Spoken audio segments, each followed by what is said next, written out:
Welcome to another interview here at BrandonVaught.com. I'm excited to bring to you a friend of mine, Father Mike Schmitz, who you probably recognize if you follow anything Catholic online. Father Mike is one of the most popular and effective evangelists today, especially among young people. He speaks quite often across the country at big youth and young adult conferences. He's also the director of youth and young adult ministry for the Diocese of Duluth in Minnesota. And in that diocese, he also serves as the campus minister at the Newman Catholic Campus Ministry for the University of Minnesota-Duluth. Father Mike is the host of Ascension Presents, where he releases very popular short YouTube videos on different spiritual and theological topics. But what we're going to be talking about today is Father Mike's new book. It's called Made for Love, Same-Sex Attraction and the Catholic Church. And it was just released through Ignatius Press and the Augustine Institute. So before we begin talking about the book, Father Mike, thanks so much for joining us and welcome. Thank you, Brandon. I think I appreciate this opportunity to be with you. So thanks a ton.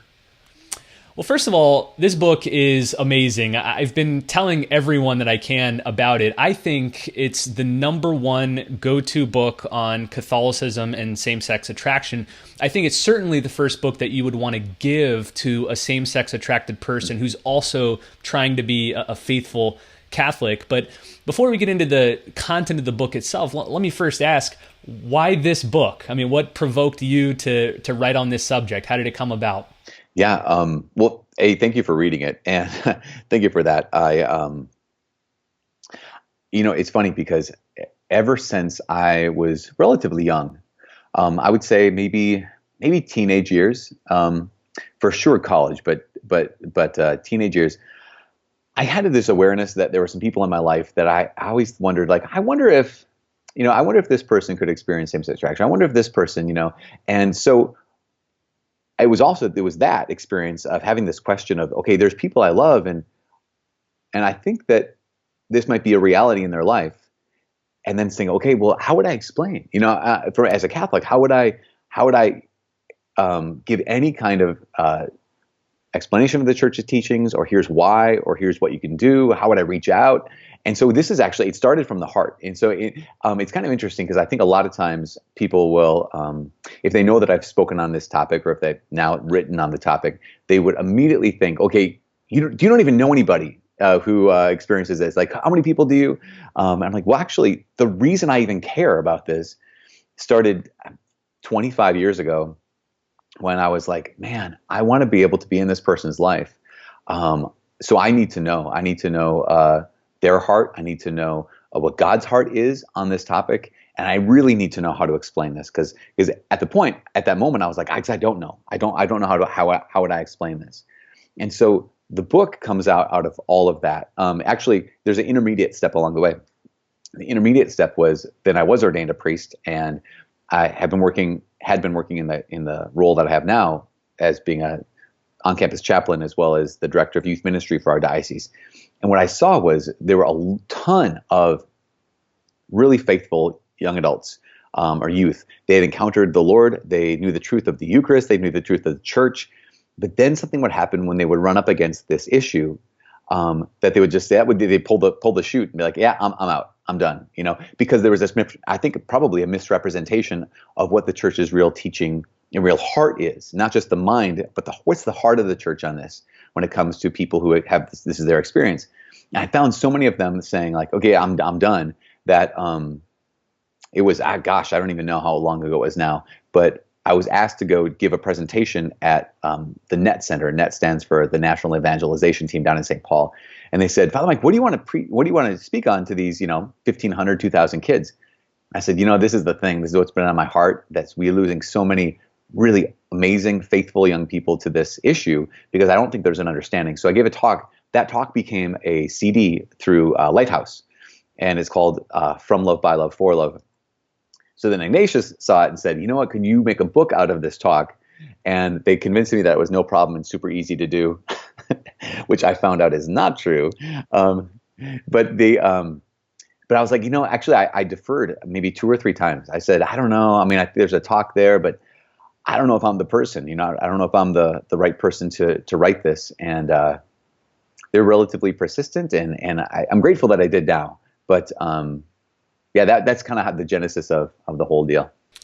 I'm glad you mentioned that it came about through a lot of these personal experiences you've had over the years. But what I found is that this topic has fascinated me, not just because I also have same-sex attracted friends and people I love, but also because in the last couple of years, it seems it's emerged as an evangelical issue. It's been a stumbling block preventing people from encountering the Lord.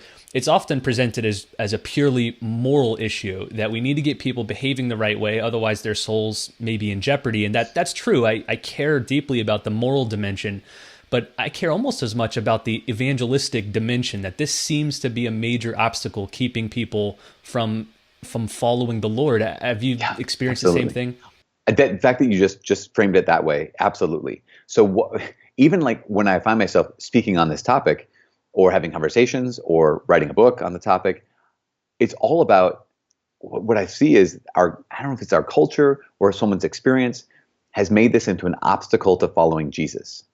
And so that's it. It's like, well, I can't follow Jesus. Why? Because if I did, then, blank, I'd have to cancel out my deepest identity if they were making their deepest identity being their attraction. And so part of the movement behind, or the motivation behind this, was to be able to, exactly what you're saying, is to be able to offer there's hope. In fact, there've been a number of people who have contacted me since, who have looked at kind of advanced copies or have kind of heard some talks that I say this, very similar things that are written in the book, who have said, like, this is one of the things I've said in the past is, I cannot wait until the church canonizes someone who, is known to experience same-sex attraction.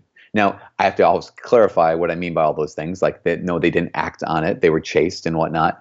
But the reason why is because the Catechism even says is that men and women who experience same-sex attraction, that the Lord is still calling them to be saints. He's still calling them to the heights of holiness. And I think the experience, though, of so many people is, well, no, I'm disqualified. If this is my experience and this is who I am, and you don't want me, like church, you don't want me. God, by extension, you don't want me, which is why I think so many people who make this kind of a stand that says God doesn't make junk, so God made you intentionally, this way or that way. I think that's why they have it's so compelling, is because I think the wound is, no, Jesus must not want me. The church must not want, God must not want me.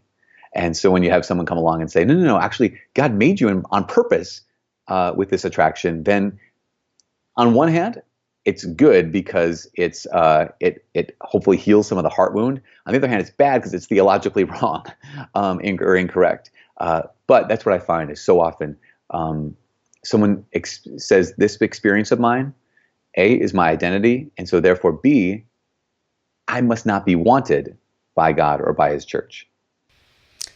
In the introduction to the book, you recount a conversation with, quote unquote, the most important person in your life. You don't identify who it is, but someone very close to you. And this person came out to you and admitted that he was gay. But then you asked him this question. You said, what are you going to do now? And he kind of wasn't sure what you meant by that. But you say in the book, this is the question faced by every man or woman who experiences same-sex attraction. What are you going to do now? What do you mean by that, and why is it such a pressing question?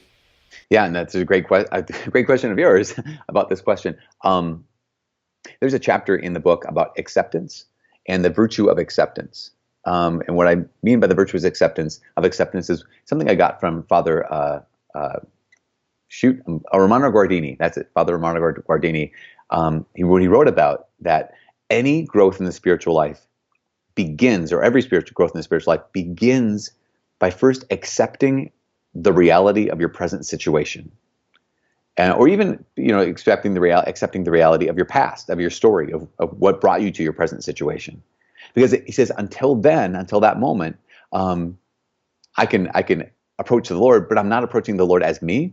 I'm approaching the Lord as the person I think he wants me to be, or as someone I think I should be, but not as me. with all my wounds and all my issues and all these kind of things, my history, my sins. And so acceptance being this first movement, well, here this man had experienced acceptance in this area. Like, yeah, so this is part of my story. This is part of my experience, is that I experienced same-sex attraction. And he said it as if it was like, so there's the conclusion. That's the end of the story. And so my question of like, okay, that's where you're at. That's accepting where you're at now. But now where are you going to go from here? Like, what are you going to do with this? Because I think there's something in our culture that has this. We have this tendency towards exceptionalism, and that exceptionalism is, X, Y, or Z is right or wrong. And so it's always wrong to steal, or it's always wrong to lie, or it's always right to be kind and generous, whatever. But we have this tendency to say, but in this case, it's in my case, like I'm kind of the exception to the rule. And so what I find is sometimes people say, well, my experience with same-sex attraction makes me the exception. And so because he even said it, like, what do you mean? I just told you I'm gay. I was like, well, no, you just simply told me your experience. You just simply told me that you've accepted, here's my attraction. But now I want to know, what are you going to do with this attraction? Because in this case, here's a man who I know knows who Jesus is. I know has been convicted of the truth about that he founded a church. And I know, like, all these things, is a good-hearted human being. And so I'm like, okay, what are you going to do with that? Because it's not just one piece of information. I experienced this. It's also a whole world of information of, I experienced this, and the Lord calls me to chastity, and I know this is true, and he's made me on purpose, and yet at the same time we're fallen because this is a broken world, and all these kind of things of being able to say, okay, now what are you going to do with the whole story, not just with this one part of the story that we're tempted in our culture to say that is my deepest identity, when it just isn't. I was recently talking with a Catholic school teacher, and she told me that on the first day of school, she passed out little note cards. I think these kids were maybe, 8, 10, maybe young teenagers. I can't remember the age exactly. Passed out all these note cards, and she said, I want you to write down the first things that you think about when you hear the word Christianity. So just basic word association, right? So many of the responses, predictably, people wrote down Jesus or baptism or whatever. Right.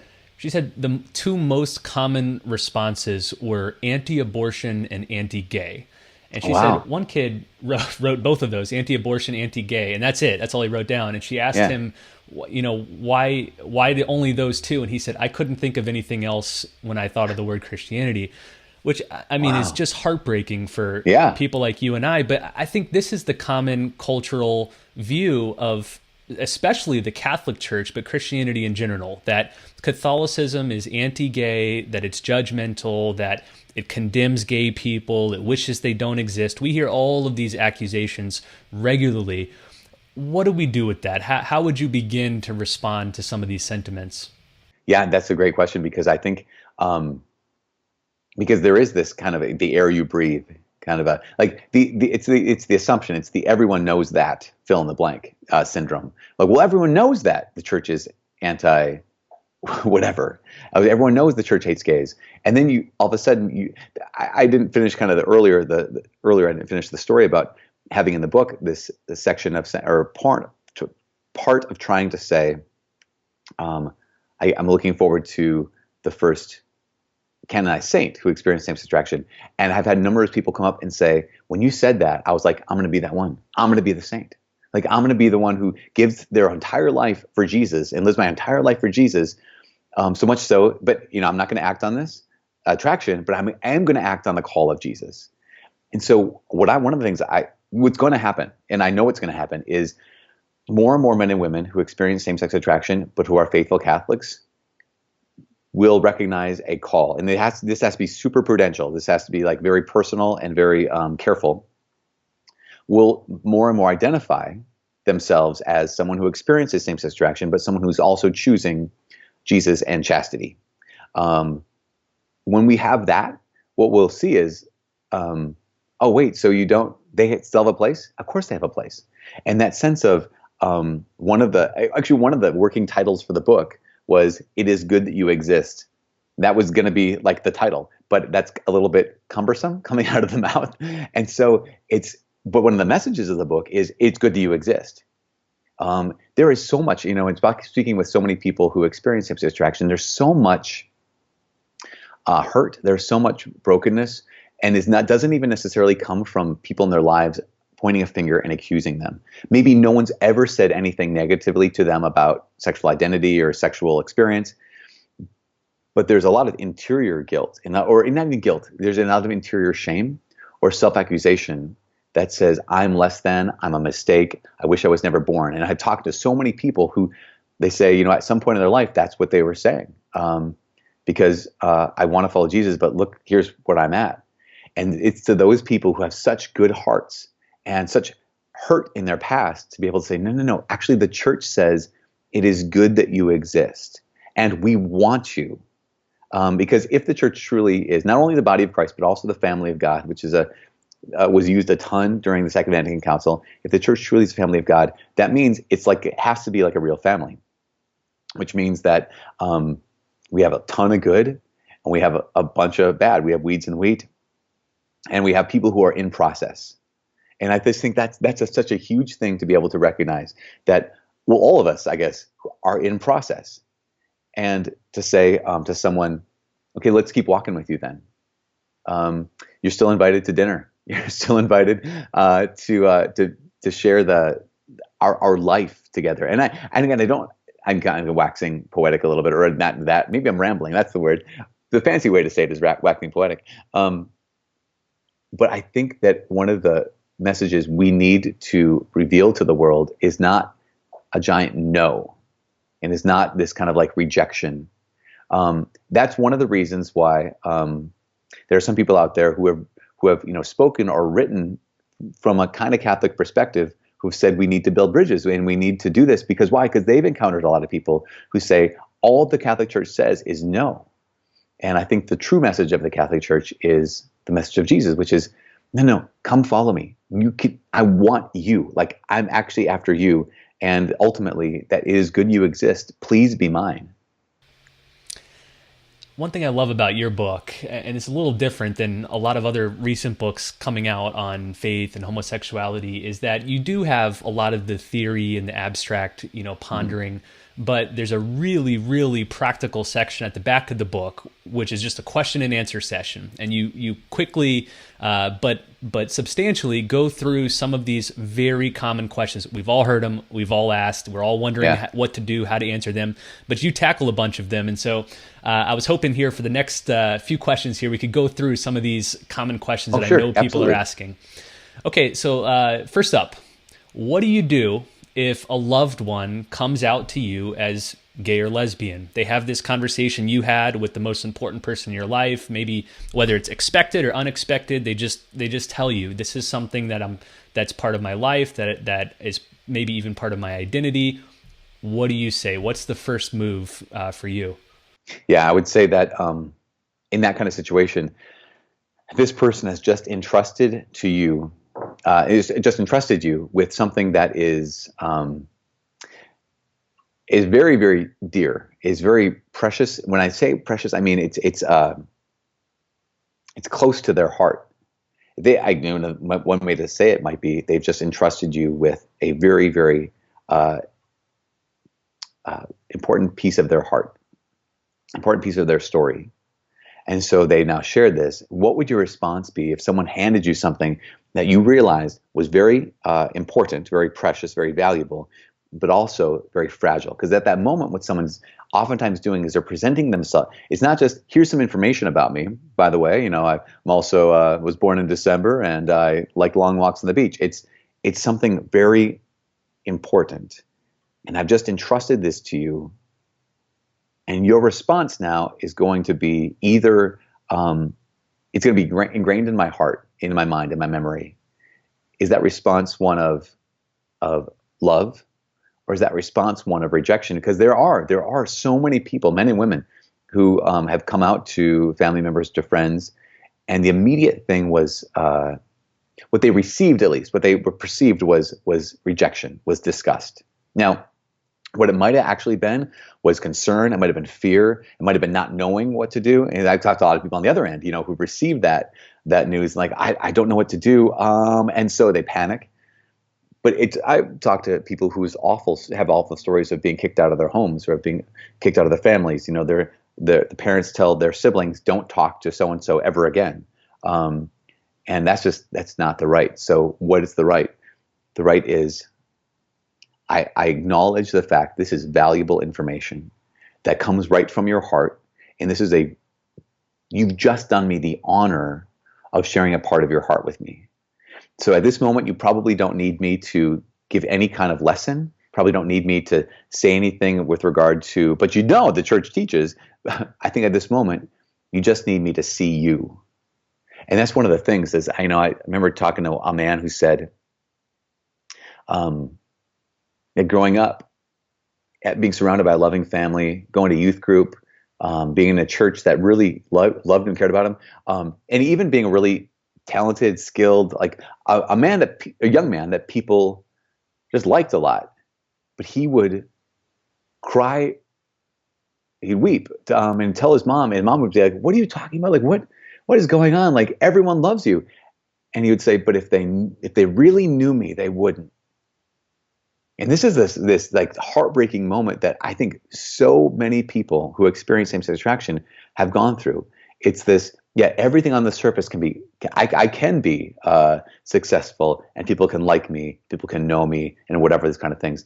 But if they knew this one thing about me, they would instantly reject me.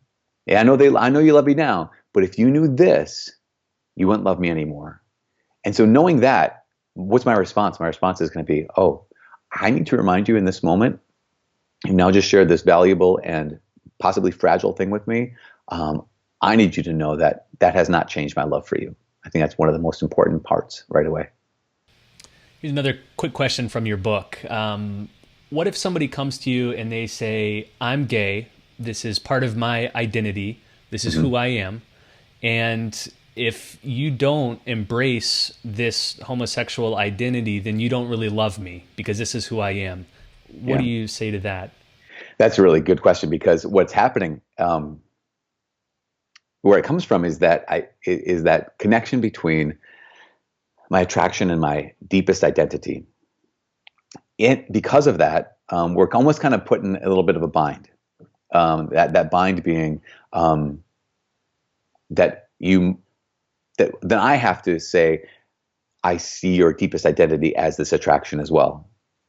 But I think as not just, I was going to say as Catholics, but I don't think just as Catholics. I think as human beings who love other human beings, there is virtually nothing that we would say this one element of your experience or of your character or of who you are that completely defines you and gives you your identity. I mean, as Christians, we would say being adopted sons and daughters of God is maybe the one thing that's important, that defines us more than anything else. But to say this one attraction defines me and gives me my identity, I think if you were to stop and just actually, in a moment of calm, maybe not right away, but in a moment of calm, to be able to say, can I question that? Like, can I challenge that? I want to see you, Jonathan, as I want to see you as more. Like, I want to actually have a relationship with a human being who might also experience same-sex attraction. Do I have to just see you as your sexuality? Do I have to just see you as Jonathan, the gay man? Or are you from now on going to be Jonathan, my gay friend? Can't you just be Jonathan, my friend? And in that, what's happened is, I think most people of goodwill and whatnot who aren't in a place of, because now, if Jonathan, our friend here, is still in a place of woundedness and still in a place where he's challenging your love for him, that might not be the right moment to kind of push back a little bit. But if he's in a place of relative security, I think he would say, you're right. I do want you to treat me like your friend, not your gay friend. Because why? Because every one of us knows that we want to be truly known, not just caricatured. And I think that when we give ourselves a label, like it or not, whether the label is awesome or the label is awful, I think we caricature ourselves. So here's your friend who says, this is my deepest identity. Therefore, if you don't accept the label or don't accept the identity, my attraction, you're rejecting me. First thing would try to be at some point to establish that distinction between my experience and my identity. But the second thing would if there's a relationship going on, would be to ask as the most polite, gentle, and whatever way possible, real way possible, are you saying that I have to accept everything about you, including your identity, and celebrate it, but you're not willing to accept everything about me, which might be like my having an opinion about this topic, my opinion might be your sexual attraction is not your identity. So it's kind of like almost trying to say, can we have a two-way street here? Can we actually, basically, can we have a relationship, or is it just you telling me how I need to behave? And I mean, in so many words, does that make sense? Does that come across the right way? I'm not sure. Yeah, it totally did. I think that's very helpful. I found that this is often the central point of discontent. Whenever we associate our attraction with our identity, you can't move forward from there. And so that link is the one that needs to be addressed and broken if we're going to make progress in our relationship. Yeah, I totally agree. Because then also it makes this obstacle for what I would just call common sense. So even all those questions in that last chapter, I had originally, I'm not sure if it's still in the final draft, but I had put in all of these questions and answers, or the answers to all these questions are really just common sense. If you just substitute someone saying I'm gay for anything else, you would know exactly what to do. Like you'd be, oh, it's really clear. But again, this kind of sense of like, this is my identity now. Then like, wow, I can't have an opinion about your identity. I can't challenge your identity, which makes sense, I guess, if it was accurate. But if it's, oh, actually, I want to call you on, and I want to actually have a relationship with you, Jonathan. And that's and I mentioned this in the book too. At one point, there's some siblings involved, and there's a sibling who said, well, mom and dad had better, I just want them to change or something like this. They better accept me. And his sister said, yeah, that's not going to happen. And he's like, what are you talking about? And she said, if they love me, they'll accept me. And she said, so rightly, so wisely, like spoke into his heart, into his mind. And she said, are you telling me that you want mom and dad to accept you for who you are and what you believe, but you're not willing to accept them unless they change who they are and what they believe? And he was like, and to his credit, was like, yeah, I can't do that, can I? And it was such a good breakthrough moment, because this gives someone who's common sense, who loves him, and just kind of spoke into this and said, we still love you, but listen, we will change, or we will not change, but we'll continue to love you. That's not even up for debate. But the question is, will you still love us? And that kind of gets to the heart of a lot of these things. Is like, no, I'm going to continue to love you. Will you continue to love me? Okay, here's another question. Another popular, common one here all the time. Usually whenever the church comes up in the news, or the church is protesting attempts to legalize same-sex marriage, inevitably someone will throw down the Pope Francis card, where during their early interview on the airplane, he said, who am I to judge? Or they'll say Jesus himself said, judge not. So why is the church judging LGBT people? What do you say to that? It's a great question. I think Pope Francis is taken out of context a number of times in that quote. I believe he was responding to, it was a question about a priest, right? I think so. Yeah, it was a priest who was accused of being in a same-sex relationship, who was involved in the Vatican bureaucracy. Right, and this had been like 20 or 30 years prior, and apparently, to all accounts, this man had repented of his unchastity and breaking his promise of celibacy, and was living a chaste life. And so here he has a position in the Vatican. What about this guy who has this history of X, Y, and Z working in the Vatican? Who am I to judge? Meaning, on the surface, everything we know about this man is that he is a celibate and he's serving the Lord as best he can. Like, that's what the context, as I understand it, is. So the who am I to judge is not, I don't think this is wrong. Who am I to judge is, actually, it seems like this man, all that we know is he's growing forward and growing with the Lord. The judge not that our Lord commands us to judge not is he's talking specifically, and I know you know this, Brandon, he's talking specifically about what we don't know, which is the human heart. Because in that same sermon, not Sermon on the Mount, Jesus essentially commands us to judge as well. He says, you'll know a tree by its fruit. And you have to be able to stay away from, false prophets, stay away from, and like, wait a second, if I'm going to call a prophet false, that means I have to judge whether that prophet is a true prophet or a false prophet.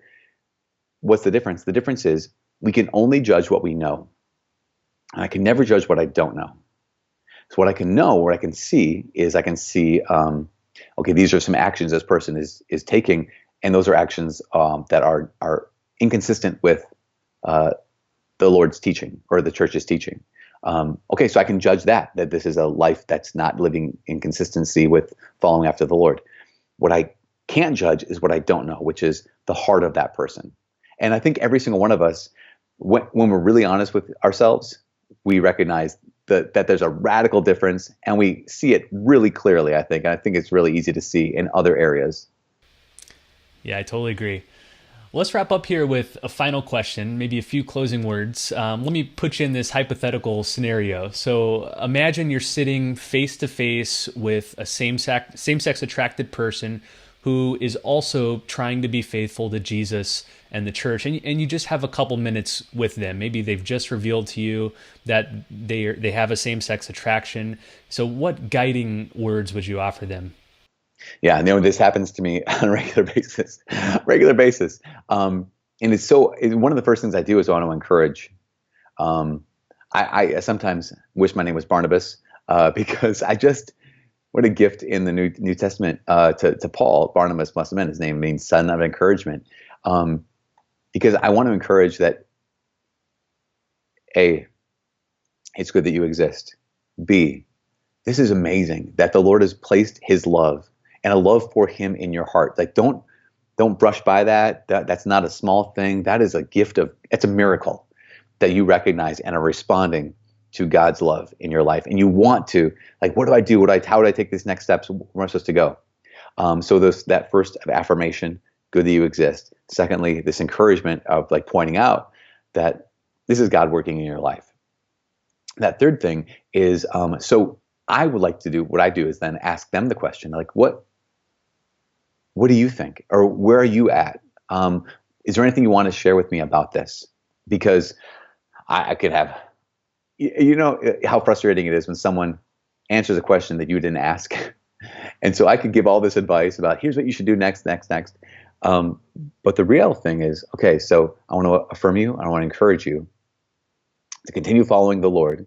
But do you have any fears about, like, what are you thinking? What are you afraid of right now? Because when you told me this, I kind of noticed that it seemed like you were maybe a little angry still. So you want to talk about that? And so a lot of times I'll just, again, as I said, I'll affirm, I'll encourage, but then I'll ask, how are you doing with this? Because you're my brother or you're my sister in the Lord, and God has a plan for you, and that plan is to be a saint. So how do you want me to help you right now? I think that's how I typically run those conversations. If run a conversation is a phrase that I'd like to use. Good. Well, listen, thanks so much, Father Mike, for joining us and sharing us about your new book. And I want to encourage everyone watching this. Listen, there's been a lot of books in the last several years that have come out on this topic, even specifically on Catholicism and homosexuality, or Catholicism and same-sex attraction. I've read many of them. I've reviewed several of them here on the blog. This one's the best one. And I mean that for several reasons. I think it captures the right balance between the compassion, the sensitivity toward people with same-sex attraction, but also the doctrinal and the intellectual explanations of what the church teaches and why. And so if there's one book you want to get on this topic, this is the one. So again, it's called Made for Love, Same-Sex Attraction and the Catholic Church. It's published by Ignatius Press and the Augustine Institute. And again, Father Mike, thanks so much for joining us. We really appreciate it. Oh, it's my honor, Brandon. Thank you.